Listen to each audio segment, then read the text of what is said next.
बिस्मिल्लाहिर्रहमानिर्रहीम। अस्सलाम वालेकुम अज़ीज़ तलबा और मोहतरम वालिदैन, कैसे हैं आप लोग? उम्मीद है खैरियत से होंगे।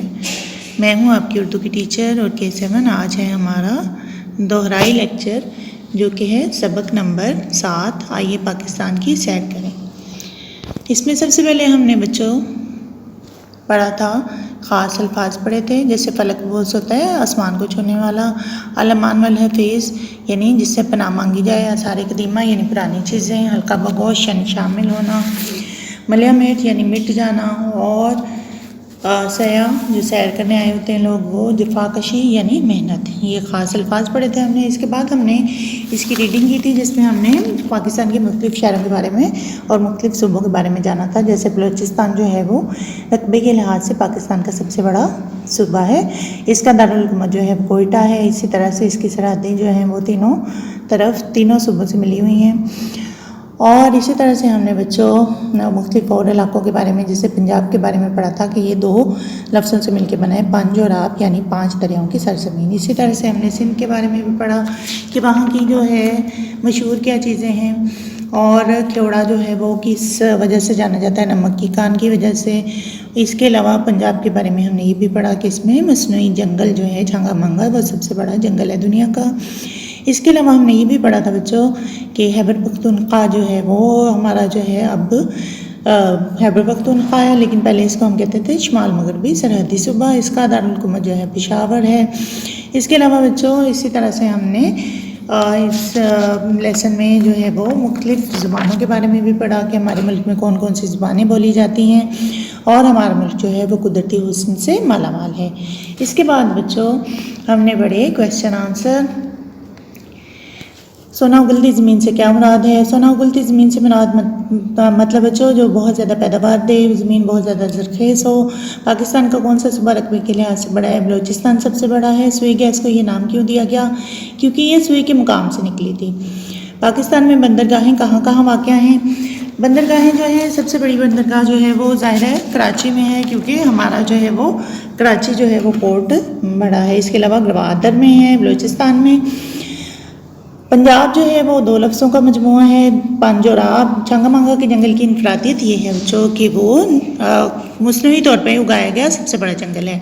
केवड़ा की शोहरत आपको पता है, वहाँ पे नमक की कानें हैं इसलिए है। सिंधु किस ज़बान का लफ्ज़ है? सिंधु जो है ये संस्कृत ज़बान का लफ्ज़ है। इसके मानी है दरिया, क्योंकि वहाँ पे दरिया सिंध है ना सिंध में, तो इसलिए इसको सिंधु देश भी कहा जाता है। अगला सवाल है बच्चों, झील सैफुल मुलूक किस सूबे में वाक़या है? तो इसका जवाब है बच्चों कि ये खैबर पख्तूनख्वा में वाक़या है। इसके बाद बच्चों हड़प्पा और मोहनजोदाड़ो किन सूबों में वाक़या है? हड़प्पा जो है वो पंजाब का है और मोहनजोदाड़ो जो है वो सिंध का है इलाका। झील मंचर और झील सैफुल मुलूक किन सूबों में है? ये भी जो है एक सूबा सिंध में है मंचर, और सैफुल मुलूक जो है वो सूबा खैबर पख्तूनख्वा में। इसके बाद किए थे हमने बच्चों MCQs यानी दुरुस्त जवाब निशान लगाना है। बलूचिस्तान का ज़्यादातर रकबा है पथरीला। अजरक का ताल्लुक जो है वो किस सूबे से? सिंध से। ठीक है। इसी तरह से आगे भी हमने MCQs जो हैं वो हमारे कंप्लीट किए थे। दरा खैबर किस सूबे में है? खैबर पख्तूनख्वा। अंगूर का फल जो है वो सबसे ज़्यादा किस सूबे में है? बलूचिस्तान में।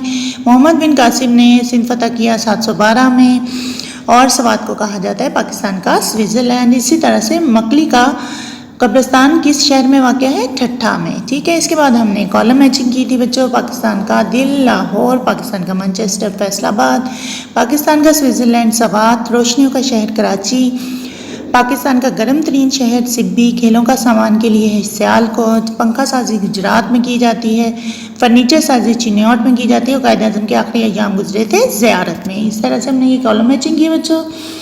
इसके बाद बच्चों हमने किया था कि जुमलों में इस्तेमाल करें, ये आपने खुद करना होता है।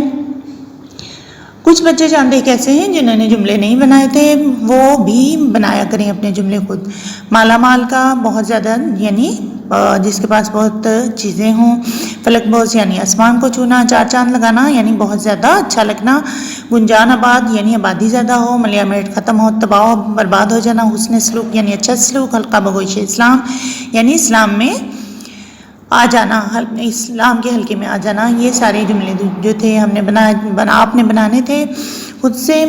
इन लफ्ज़ों के मुतज़ाद किए थे। इसके बाद हमने बच्चों कुदरती का मसनूई, खुशहाली का बदहाली, ज़रख़ेज़ का बंजर, खुश जायका का बद जायका, फलक बोस का ज़मीन बोस, तरक्की का तनसली। इसी तरह से बच्चों आगे जो जुमले दिए थे इसमें कुछ लफ्ज़ जो थे वो गलत थे, तो वो हमने दुरुस्त करने थे। जैसे पेशावर की जगह हमने पहले लगाया कोयटा, बलूचिस्तान का दारुल हुकूमत कोयटा है। सिबी पाकिस्तान का सबसे गर्म शहर है, ये दुरुस्त था।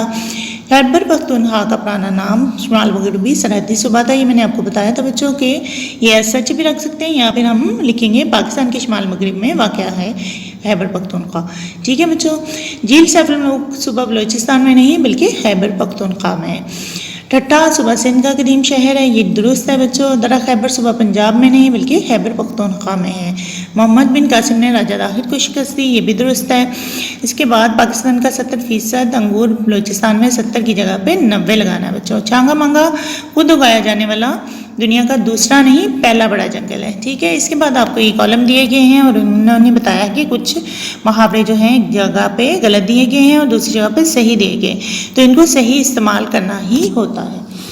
ठीक है जी, आगे हमने किया था वाहिद के जमा, मुल्की, ममालिक, बागात का बाग, मनाजिर का मंजर, अयाम का यौम, वतन का वतान, मकाम का मकामात। इसके बाद बच्चों मैंने आपको लगवाए थे आराब, वतन, संस्कृत, मयार, सन्नत, मिसाल और लिबास। इसके बाद बच्चों ये 3 जो हैं अल्फाज दिए गए हैं, ये जो है मुख्तलिफ मानों में तारिक, एक तारिक ये होता है, एक तारिक और भी होता है। इस तरह से हामी भी 2 तरह के होते हैं और कमर भी 2 तरह के। एक तारिक जो है तर्क करने वाला और दूसरा तारिक जो है वो रोशनी होता है। इसी तरह या सुबह का तारा। इसके बाद जो है हामी हमायत करने वाला होता है और हामी मददगार होता है। इसके बाद कमर जो है वो पुश्त होता है और कमर जो है वो चांद भी होता है। इस तरह से 2 तरह के एक ही सेम वर्ड होते हैं लेकिन लगता है पढ़ने में एक, लेकिन इनके मीनिंग जो है डिफरेंट होते हैं, ये हमने किया था। इसके बाद बच्चों हमने इस जो है लेसन की सलीस भी की थी। ठीक है बच्चों, तो ये था हमारा आज का दोहराई लेसन। आपने उम्मीद है कि सारा काम अच्छी तरह से याद भी कर लिया होगा और लिख भी लिया होगा। ओके, अल्लाह हाफिज़।